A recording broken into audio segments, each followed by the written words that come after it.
What's up, guys? Welcome to another episode of Amateur Moto Show. I'm your host, Derek Darby, coming at you from Blank Studios in Fort Worth, Texas. I want to thank those guys for letting us come in and do the show here.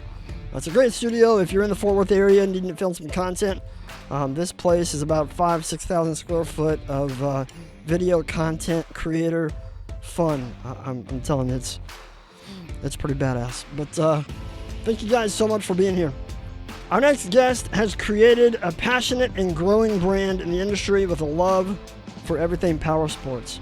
He's been involved in the service and performance industry since 2007, and in 2018 started his own brand, Moto. With factory training from Yamaha, Suzuki, Kawasaki, Harley-Davidson, and more, his goal is to provide a quality service and to help further your passion and interest in the power sports world. He's also started an amateur motocross racing team in the area to help give riders opportunities to see the track more while paying less. Ladies and gentlemen, Matt Ash. Woo! Matt, what's going on, man? Thanks for joining us today. Yeah, thanks for having me. If I could, I'd fly down there and join you. It's snowing here, so. Well, come on down, brother. Anytime you ever... This studio is usually set up for two people, actually. I break it down and set it up for one just because it's me in here. But anytime you want to come down to the great state of Texas, where it's a little bit warmer and less snow, you're more than welcome to come, man. I've got a couple rooms I can rent out. Help me afford Moto a little bit more. Yeah. I'm not built for the cold weather. I was telling you a little bit ago, I just got back from 3 days in New York City, and it was brutal, man. I'm not gonna lie, it just felt like a different type of cold weather up there. And we actually, even though we had to walk short distances for the most part, we were taking cabs just so that we didn't have to freeze. I did not go to New York City prepared. I should have had like a beanie or some earmuffs or gloves or something, but all I took was a North Face and froze my ass off. But glad to be back. So actually, have you heard about this United Healthcare CEO? That was like literally 3/4 of a mile from the hotel that I was staying at, and it was the day after I left. Wow. That's pretty wild. And I'll be honest, like I felt pretty safe in New York. I was a little worried about that, just because of everything that you hear on the news. I didn't go in the subway, Right. but I felt safe, man. I was walking around Times Square, video calling my wife and son so they could see everything. I felt safe, and to see that when I got back was pretty wild. But Yeah. Do we have to worry about you getting a call from the feds since you were in the city and then happened to leave? yeah, it's can't prove it. Can't prove it. Got nothing on me. It's so funny, because actually yesterday I posted a screenshot of another incident, but this actually happened in March, I believe. But some guy stabbed an elderly lady to get her purse, and his name was Derek Darby. So it said, I'm not 26, but the article said 26-year-old Derek Darby was arrested. I was like, oh my God. Can't prove it. Wasn't me. That's my story, and I'm sticking to it, as they say. Yeah. Yeah. Well, cool, man. Thanks for joining us. What's going on in the moto world? I know in the Northeast you guys are preparing to pretty much shut down unless it's like indoor arena cross racing. What happens up there in the winter? Everybody comes south. So, Yeah. this time of year, well, normally, and just on our teams, kind of what my guys kind of do is they'll go down like the beginning of November for a couple weeks, kind of work their way down towards Minios, so to speak. And then after Minios, they'll come back, spend the holidays, Christmas, whatever, with the family. And then in January, they usually make their way back down as well. Where we're located, we're south central Pennsylvania, so about 45 minutes west of Harrisburg. Our closest indoor facility would be like Route 62 in Ohio, which is an amazing facility, but that's about 4 or 5 away. Oh, wow. Yeah, so unless it's like we go to Switchback or Route 62 or somewhere like that, we're headed south. We've got, obviously the Northeast guys. Usually we develop relationships with tracks in the Carolinas, Georgia, Texas, Florida, and then you go for a week at a time, week or two at a time, and just kind of back home, focus on getting the bikes ready, staying up with the fitness and things like that. So yeah, we Yeah, come south. yeah, that's awesome. Texas is getting ready for the Texas Winter Series racing. We have one very prominent, well-known series, the Texas Winter Series, and then now we have a new series trying to pop up with the moto, or it's not a moto play. I got to be very deliberate with this. This is not A8 is not a moto playground series. Moto playground is just helping advertise and promote the series. Right.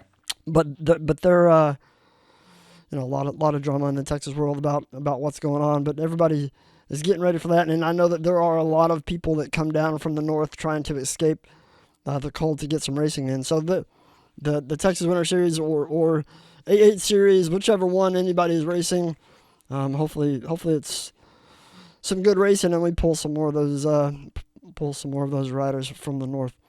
Let's take a step Yeah. back. I know a little bit about your background. Let's talk a little bit about how you got started in moto. We don't have to do the full life bio, but we can hit on the Amish parts and go from there. Sure. Yeah. So I grew up about 2 miles from Dublin Gap, a local motocross track. So, and I obviously, like we talked before, I grew up Amish. My parents are still Amish. They still drive a horse and buggy. So when I tell people that I'm not from the industry or outside the industry, I could not be more serious. And I could have not been further from the industry, so to speak.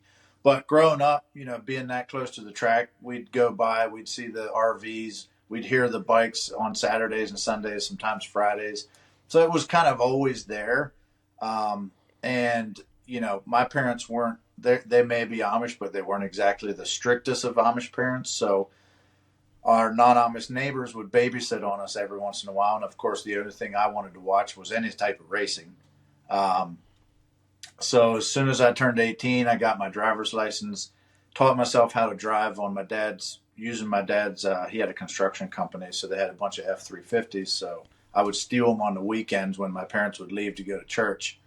Taught myself how to drive, and then as soon as I turned 18, I bought a Explorer and a Kawasaki ZX 636. And so I kind of got into both the car and the motorcycle world at the same time, or I should say four wheeled and two wheeled side at the same time.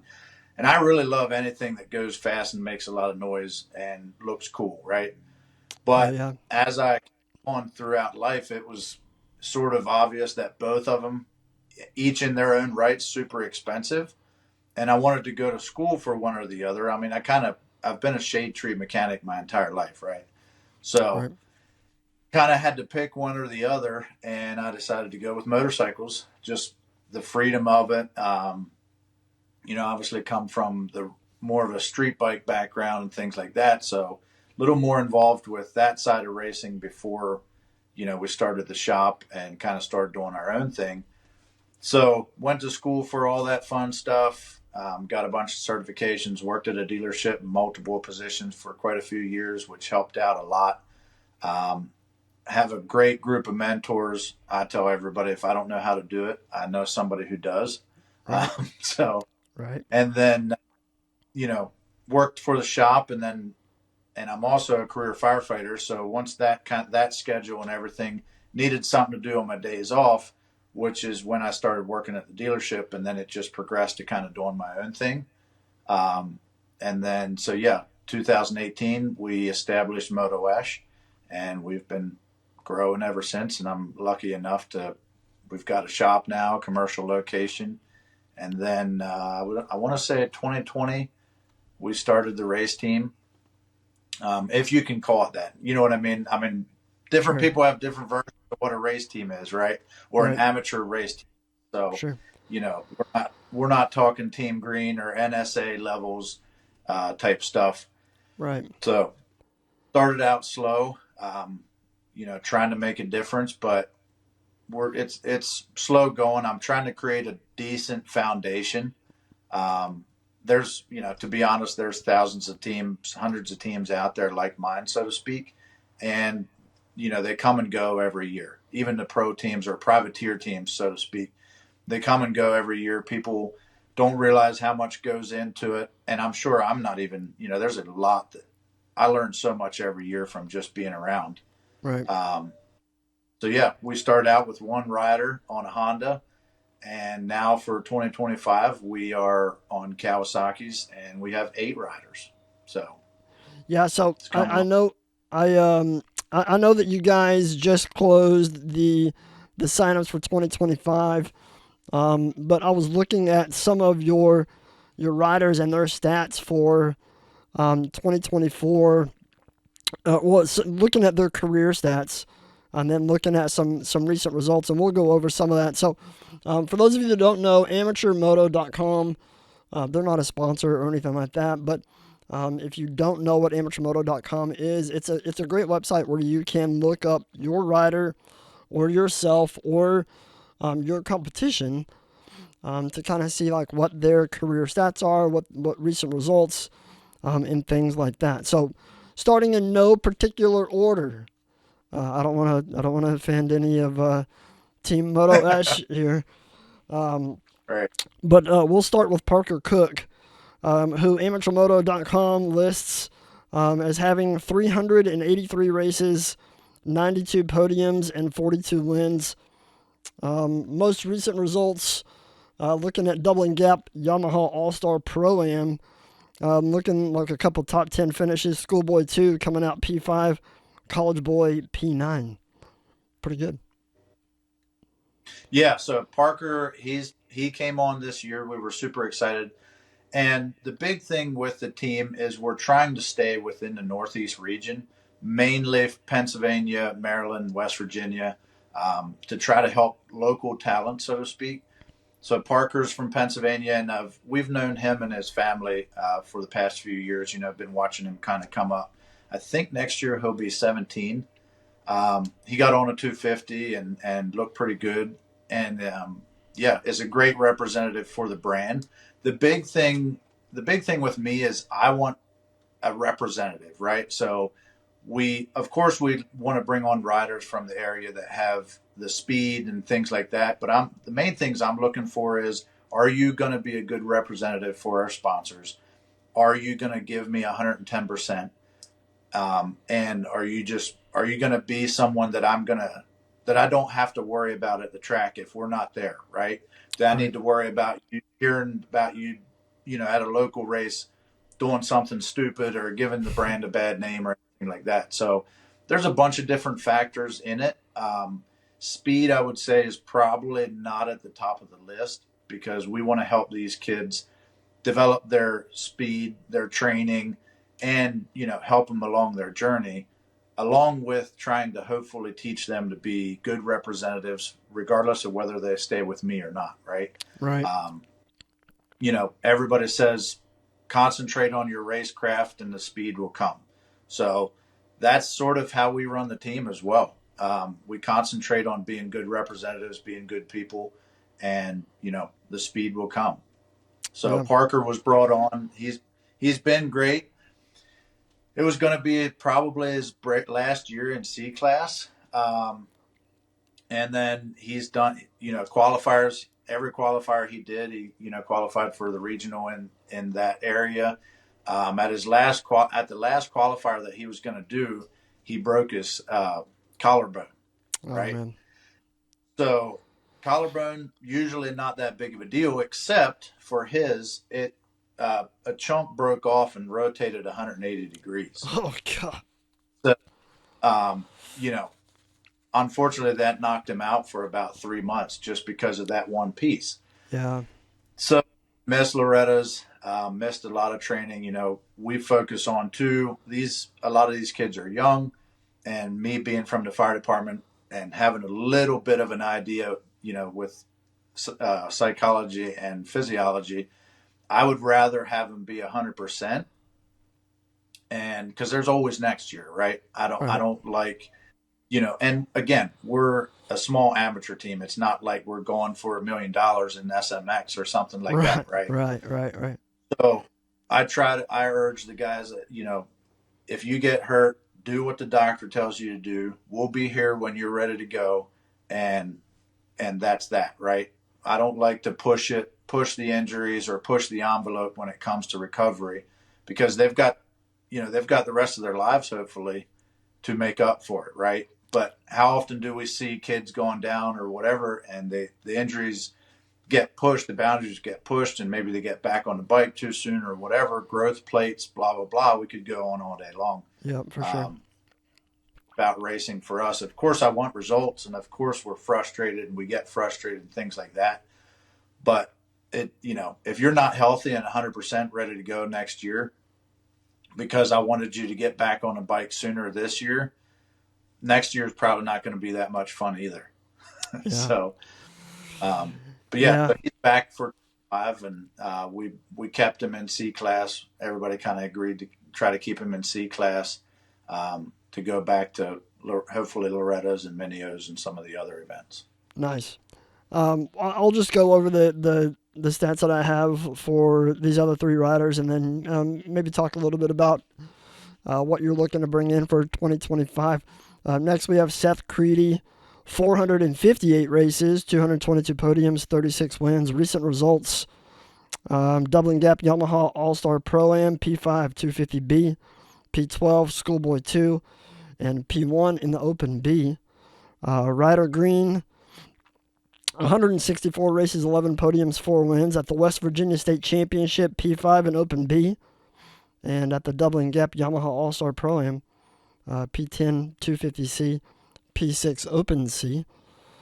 And then Matt Haugenthaler, I want to make sure I get that pronounced correctly, 287 Yep. races, 287 races, 228 podiums, 20 wins.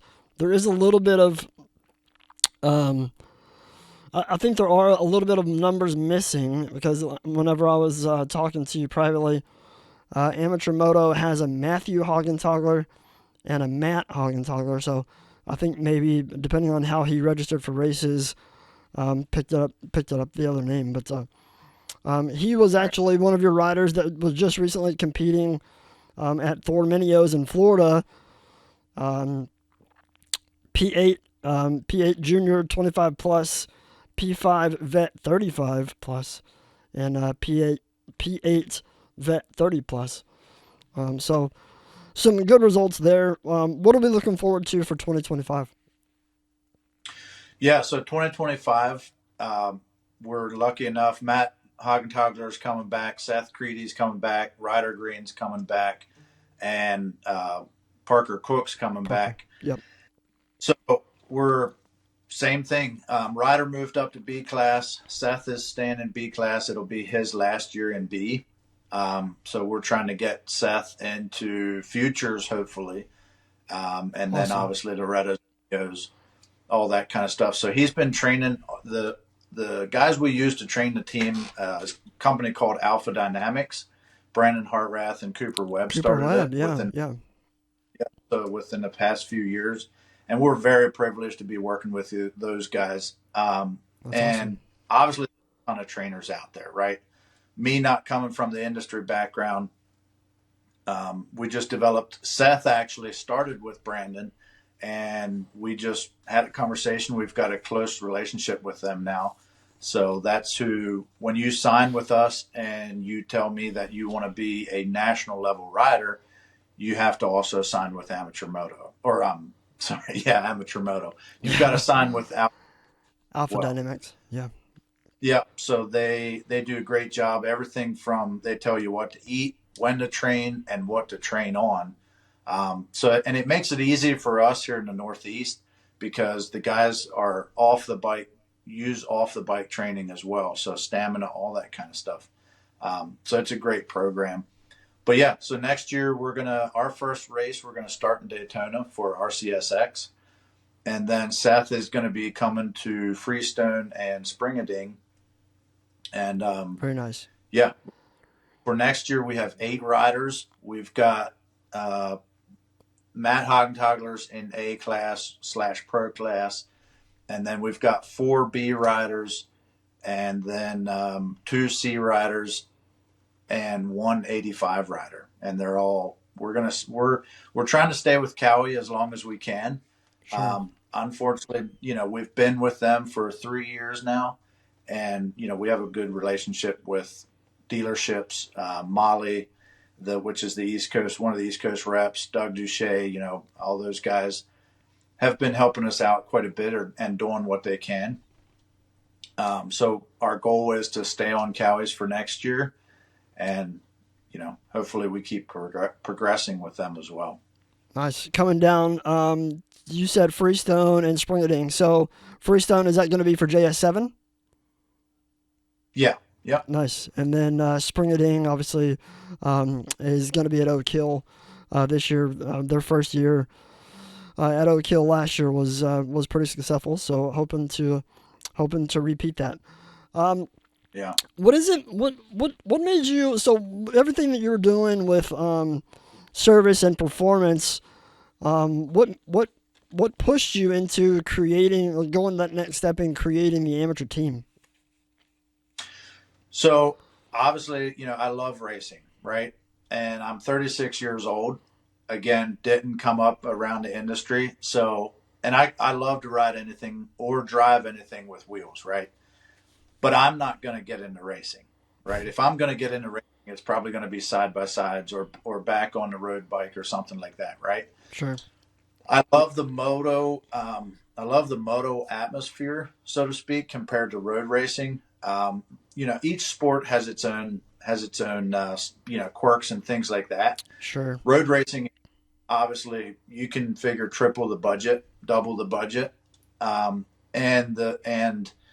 the family atmosphere with moto, especially amateur moto, is huge, right? So you don't, in my experience, the crowds aren't showing up at a Moto America race versus even a local race. For example, here in Pennsylvania, we've got I'm probably an hour or 2 from 5 or 6 tracks, right? So we've got Tomahawk is about 45 minutes away. We've got Dublin Gap, Pleasure Valley, which is where the youth regional will be this year. Nice. Unadilla is 2-3 hours away. High Point is 3 hours away. So we've got a lot of good tracks in the area. Great. So tracks. it's relatively, yeah. So decided to start going with the motocross because of the family atmosphere, and it's a lot more affordable. And yeah, I love it. I mean, seeing these guys come off of the gate and just watching the progression through the years from somebody that might have started at 4 or 5 years old, or even somebody that gets into it at 16, or even my age, right? Yeah. But the whole basis of it, I'm not going to start racing, but I love the management, the team side of it. I like helping people and all that sort of stuff. So I kind of created the team to hopefully keep growing, keep expanding, and helping people from the area.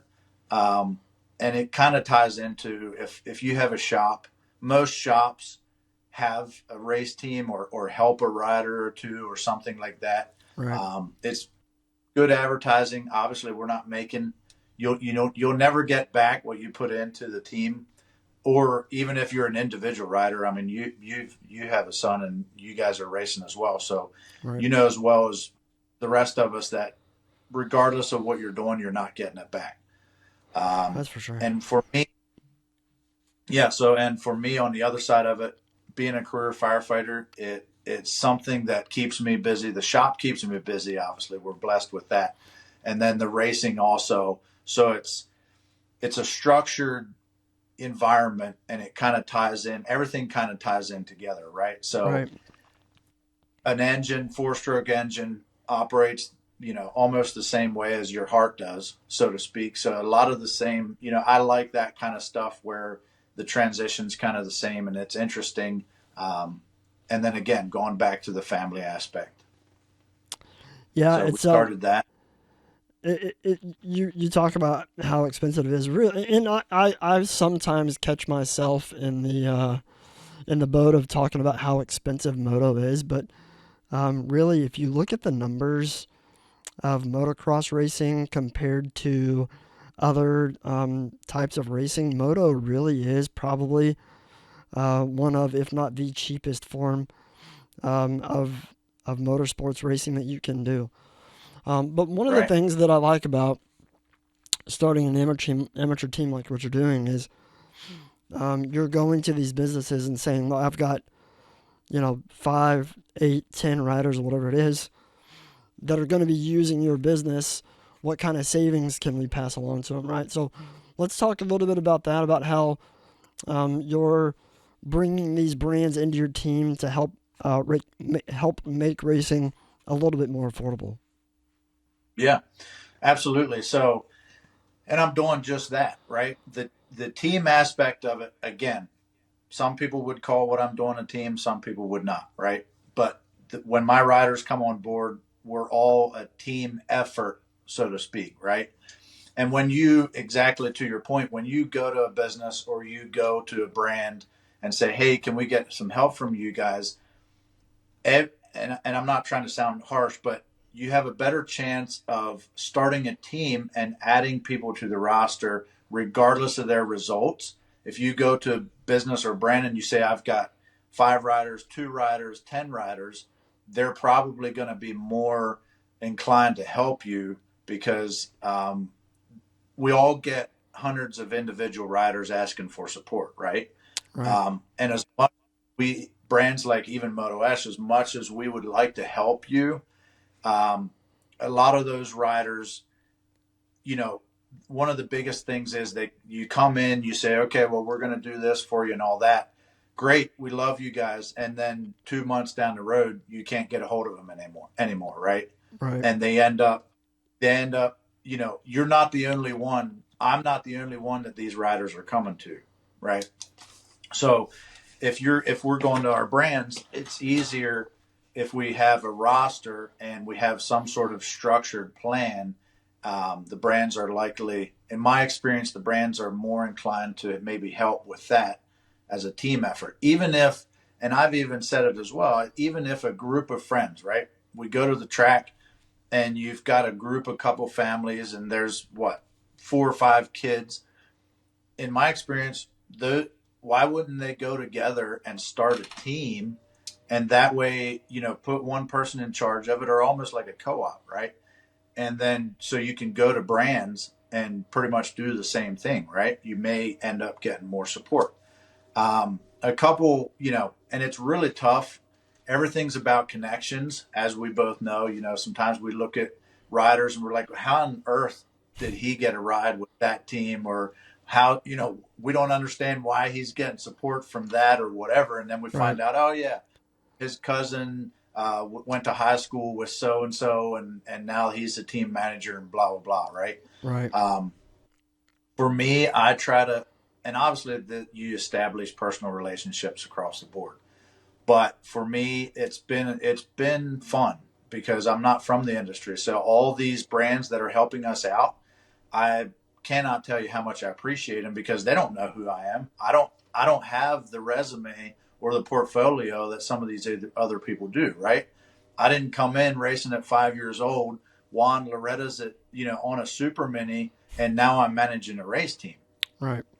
I'm out of left field. Drove a horse and buggy until I was 18, and started a moto team 20 years later, right? So, some of the the first one that really came on board was Andy Gregg from Guts, with the seat The covers. seat We've covers. been Yep. with him since day one. And there was no question from him either, right? So he's one of the day ones. Mika Metals, DT1 has been on board since the beginning.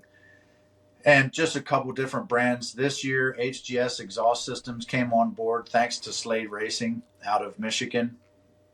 And it's just basically cold calling, no different than a salesman. Um, and just getting contacting these brands and telling them what you're about, who you are, and what your plan is. And what I try to do is offer what our goals are versus results, right? Because anybody, I could come in and say, well, Seth did this and Matt did this, and next year we're going to make you look this good, and we're going to win these races. Anything could happen, right? Parker was doing really well until he got a collarbone injury, which no big deal. Collarbones aren't that crazy. Cool. Well, then we found out it was more messed up than what we thought. Right. And so for these brands, what I really try to focus on when I go to ask for help or go to these brands is offer them hopefully a future, right? I try not to come in giving them our results, whatever the goal is. I try to come in and offer them an opportunity, and I never ask for anything for free, right? Most of the time, the first words out of my mouth are, what can we do or what can I do to make myself valuable enough to your brand that you want to support us, right? Because this is a learning process as well. Why do brands help some riders or some teams more than others? What are they doing that maybe behind the scenes you and I don't see, right? Right. So, and that's sort of the way I was raised, is find out a way to make yourself valuable. So for me, it's how do I make myself valuable that if I text a certain person or call a certain person, that they see my number or name pop up and they're like, I'm going to answer. Right. Right. So, but that's also been the biggest challenge, is making those contacts and trying to prove or show these brands why they should become involved with us. Because we're not showing up we're not buying, the riders so far, and unless we get some crazy sponsor, the riders are essentially responsible for acquiring their own bikes, right? Now we have relationships with dealerships, and we get the incentives and things like that. And as the team grows, we help riders out. Like, I've bought bikes in the past and things like that to make sure we've had backups and what have you. So it's been an uphill battle, but we're starting to get some good support. We're getting some notoriety. Programs like yours are huge for teams like ours or brands like ours, right? So you will probably have as much, if not a larger impact on the industry in general, just because of your platform, than, the hundreds of teams that come and go over the years. Yeah. Well, I appreciate that. It was intriguing to me, because you hear about racing teams, and you do. I mean, you think Blue Crew, Team Green. You think of the big pro level racing, and obviously they have some hands in the amateur ranks too, with their up and comers. And not to say that you're only on a local level, but because you do have local and national racers. But the ability to save even the local racers a little bit, it helps everybody involved. It helps the businesses that are sponsoring you guys, bringing them business. It helps put a few more riders on the gates for whatever events that you're going to. It brings riders together. So, you're bringing in, I think next year you said you're going to have about 8 riders. Those riders are going to be working with each other, pushing each other in training, comparing notes, and stuff like that. So it was in a time where we're all kind of struggling to, or maybe not all struggling to pay for Moto, but in a time where a lot of us are struggling to pay for Moto, regardless of whose fault it is, but how expensive the sport is, to be able to help save just a little bit to maybe it allows them to sign up for an extra race class or get that extra training session in. It really does a lot. So I thought it was a good idea to bring you on and kind of talk about that so that people could steal your ideas in the best way possible. Learn about how you positioned your pitch to the companies that you're trying to bring in, and learn what does and doesn't work. So I think it's a great thing, for sure. Yeah. So some of the benefits, like for example, our riders, and you kind of alluded to it. We don't have millions of dollars. We don't even have hundreds of thousands, right? But what I can offer, the biggest thing that I offer my riders is my time and what knowledge and expertise that I have in on the mechanical side, right? So our shop here, we do a lot of dyno tuning, engine building, all that kind of stuff. So one of the benefits of riding for me is you don't pay for labor at the track or in the shop. So your engine comes apart or, whatever. You get my time and my time. So I rebuild the engine for you or do whatever I can time wise to try to make that happen. And then obviously, so for example, Mika Metals, DT1, all that kind of stuff. So if we get a discount or a free product, again, I don't race. So my job is almost like an agent. I go out and try to gain the support for the team and then pass it directly down, right? So, for example, we've been with FXR. 2025 will be our second year with them. So whatever discount or free product that they give us gets passed directly on to the riders. Okay. That's awesome. So, because I've had people like, oh, well, you're getting these discounts and then you're selling it in the shop and things like that. It's not happening. I don't agree with that kind of stuff. And if you came to the shop, what I have hanging on the walls doesn't really have anything to do with our sponsors. And it does benefit me in order to keep the product. What am I going to do with it? I'm not racing. So, you pass it directly to the rider. And we've got some great sponsors. And then the other thing that we do is we have 2 tiers. So our tier 1 level riders get a little bit more discounts and things like that or free product than say our tier 2. But across the board, everybody gets my time for free, right? So the big events that we're planning on going to for sure with the trailer and things like that are obviously Daytona. We're doing a Northeast Regional, which is going to be at Unadilla. Super excited about that. Obviously, Loretta's, K-Rock again, and then Minios. So there's events that we send the support rig to, which has parts, tools, all that kind of stuff, and everybody parks underneath the rig, so to speak, if I can talk.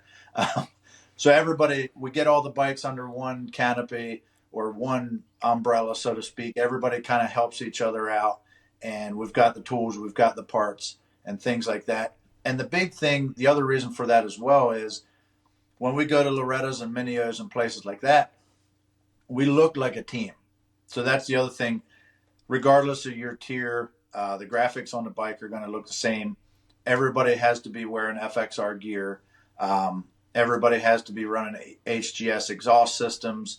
We're sponsored by ETS, which isn't a shocker because I'm the East Coast rep for them. So, and we don't even get free fuel. So that goes to tell you. But looking like a team goes, I think, really far, regardless of your results, right? Because that's what companies want to see.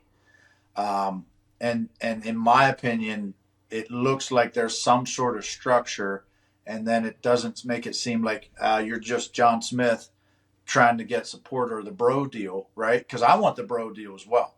I'm just taking it a step to try to get the bro deal.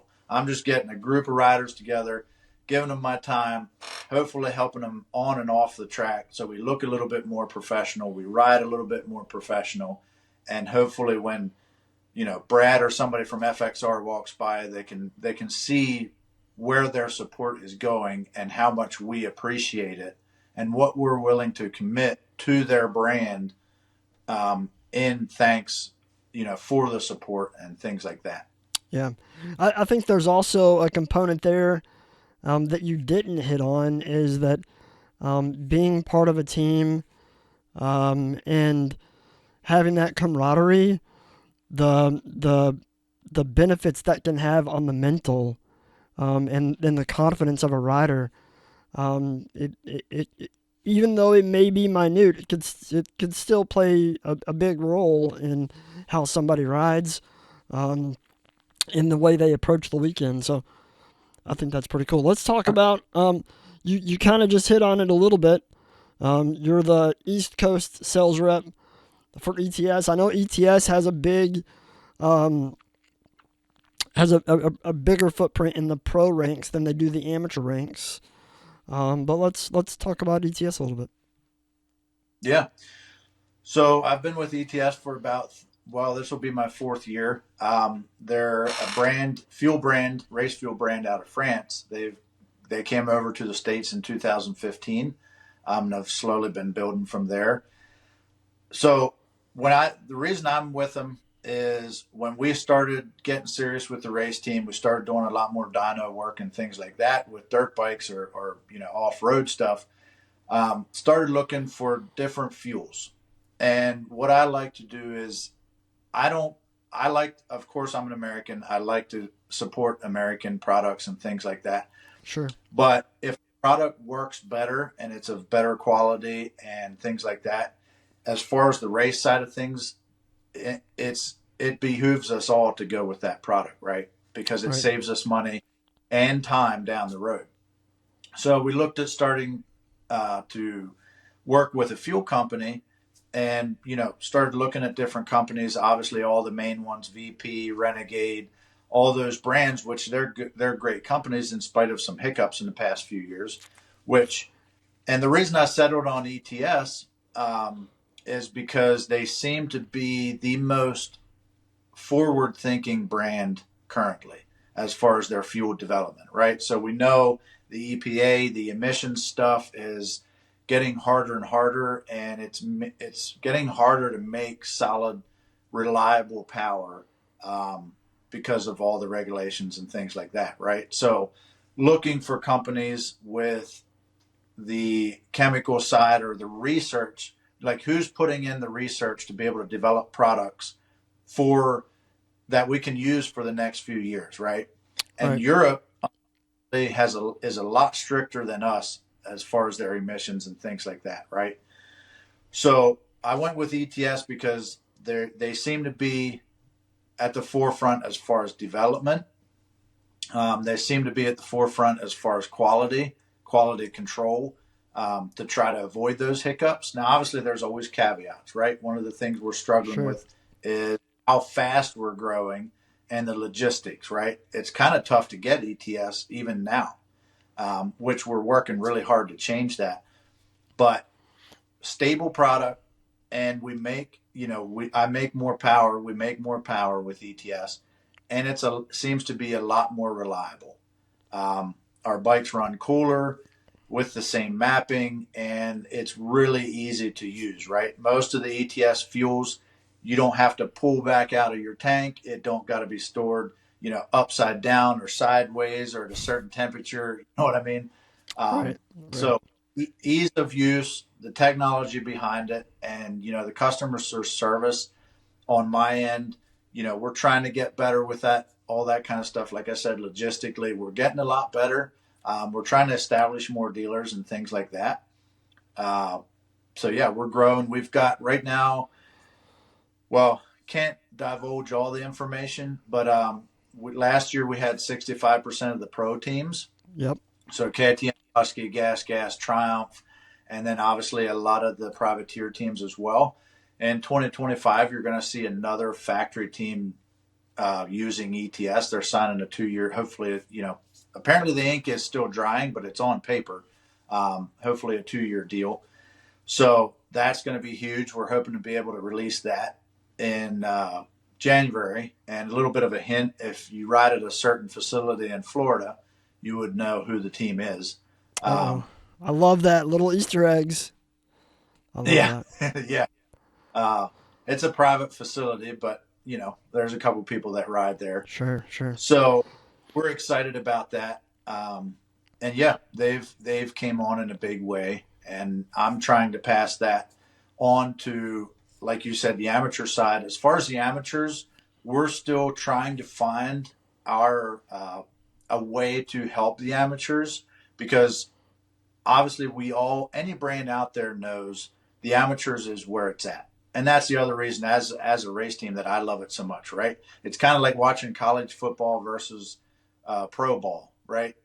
With Moto, there's a little bit of a difference, but those guys have made it, right? The amateur side, I mean, these kids are angry. They're out there, you know what I mean? They're out there trying to let it eat.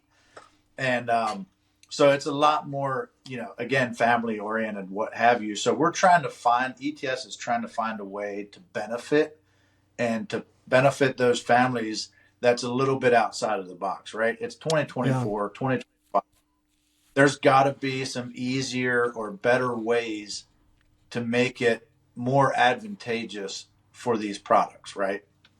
So one of the things that we're working on right now is sort of like what Rocky Mountain has done in the past, is like the Rocky Mountain Cash sort of stuff where, Yeah. We like to do agency programs. We like to do like racer rewards, things like that.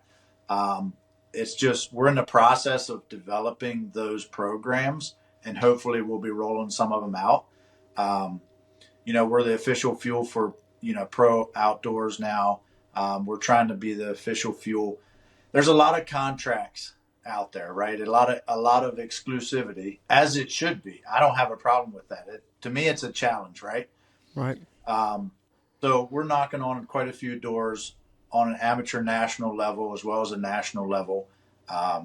And hopefully, this all means that we can benefit the local racers all the way up, right? Fuel's expensive. It's one of the most expensive things out there. But as we all know, it can also, it's sort of like how much effort do you want to put into the beginning, right? If you run a good fuel, regardless of the brand, if you run a good fuel and tune your bike to it, your bike's going to last longer, or that's the goal, right? You can't, I don't care what you do, you can't predict manufacturer defects and things like that, right? In Right. my experience as a mechanic, tuner, what have you, and with the fuel, for me, for my guys, the number one thing that I usually suggest to do right off the bat is suspension and then fuel, right? Oftentimes we've seen guys pull off the stock silencer and throw on, whatever brand silencer they want, and it actually hurts performance, right? Right. Right. Now, if you're doing a full system or something like that, the biggest thing is tune your bike to whatever fuel you're running, even if it's pump gas, right? That's going to help your bike run cooler. It's going to prolong longevity. Get the ignition timing right. If you're running 93 or you're running 93 and cutting it with whatever blend, try to get your bike dialed in to whatever fuel you're running, and then good suspension, and go from there, right? That's a good starting platform, because, we see it. You got guys rolling up in a $700,000 rig. They've got 665s in the back, and they're built engines. There's 5-10 grand in each engine, and the kid's not even mid pack.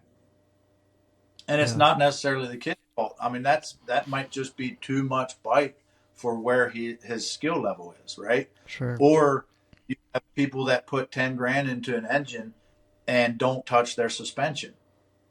I look at this all as if these bikes are like drag cars, right? You go talk to anybody that runs a drag car, a drag bike. All their uh, the biggest thing they focus on is suspension. Anybody can build a $5,000, put build a 5,000 horsepower pro mod, but if you can't get the power to the wheels and go straight down that drag strip, it's pointless, right? So it's the same thing with these bikes. I mean, I can build whatever engine you want, but if your talent's not there and your suspension can't handle the power, or the brakes can't handle you trying to stop that power coming into a corner, or the landing off of a dragon back or tabletop, it doesn't matter, right? The Yeah. saying goes, corners are for dough, jumps are for show. So yeah, and that's part of what we were doing with the team as well, is just trying to help with whatever knowledge that I gained from people that have been around forever, and trying to point these guys and their families in the right direction, right? So instead of maybe focusing on a full system, and an ECU and things like that, let's spend that money on your suspension and progress from there, right? If you run out of bike, if you're in fifth gear, fourth or fifth gear, wound out, then obviously we need to look at some more power, right? But if you're Sure. not leaving third gear and you can't corner, then why are we building it, right? Yeah. We can't even lay it in the corner. So just some things like that. But with fuel and ETS, they've made it their blends. They've got 2-stroke and 4-stroke blends. They make it super easy, right? We've got multiple blends. We make it easy on you. It's easy to store. It's easy to transport. Your bike, likes it, and we seem to be making good, reliable power with it, and working on some programs for the amateurs. And yeah, we're excited. Yeah, that's awesome. You bring up some really great points as far as tuning, and I don't have the most experience in motocross either. To be completely transparent with everybody, it's one of the reasons why I'm enjoying doing this show so much is because I'm learning as well as hopefully the audience is learning as well. But to me, it's kind of like my background is in video production and photography. So with camera settings, you have shutter speed, ISO, aperture, and you can change the levels of all three of those to kind of get different outputs for the camera, and adjusting them, such as suspension, tuning, whatever. There's so many little things that you can do that if you don't do it right, it jeopardizes the quality of the product. So that's the way that I take that. I don't know how everybody else, some smarter people out there may break it down in their own ways, but some great points. Matt, thank you so much for joining us today. If I know that you're in the Pennsylvania area, but say somebody's watching this in Texas or Louisiana and they've thought of some questions as far as performance. Do you take questions from people outside of your area? And if so, how can they find you? How can they get in touch with you? Yeah, so our social media, all of it can be found at Motoash or Motoash Racing. Our website can be found at motoash.com, and obviously all the social media links and stuff are on there as well. We've got a low key, low budget YouTube channel that I haven't been posting on lately. Point, like, you come from the videography side. You guys are artists, right? Everybody has their own thing. I love that sort of stuff. I love social media and the branding and all that kind of stuff. But man, I'm not that good behind a camera and all that kind of stuff. So Yeah. everybody has their niche, and I think guys that do body work, people that are into cinematography or whatever the case, paint, all that kind of stuff, welding, whatever, fabrication.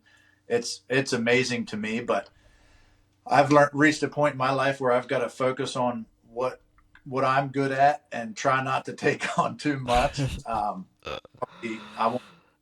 be good at a bunch and not great at anything. So yeah, I Well, really appreciate you doing this. And to your point, you turned me on to the amateurmoto.com website. I didn't know it existed. dude, I mean, before isn't it you, badass? it is, it is. Before you got a hold of me, I was on it for like the past half an hour, just looking around. Yeah.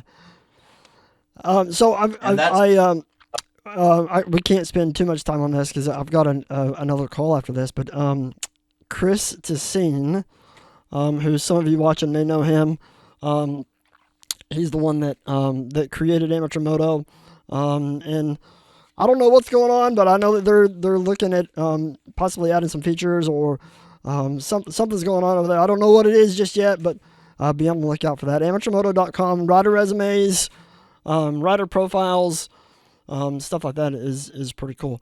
Matt, thanks again for coming on. I really appreciate it. Hey, if you have any questions about videos, how to set something up, message me. I'm happy to help you out.